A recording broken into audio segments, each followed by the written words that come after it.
Ano, panahon naman niluto niya itong niluto. Sinigang with matsing, karning baboy, bacon, kompleto na niya sa mga ricados. Ang gulay na lang. Mako naman to. Luto naman to. Ito na ilono na itong gulay. Pambansang gulay.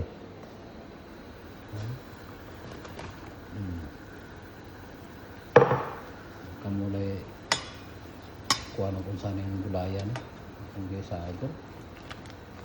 Pachambar mo agad. Ganyan ko to. Thank you for watching. Suwayin na ninyo. Nani. Sinigang ba? Ang isang gulaya, pwede rin isagot. Mga tawag o pachamba. Thank you.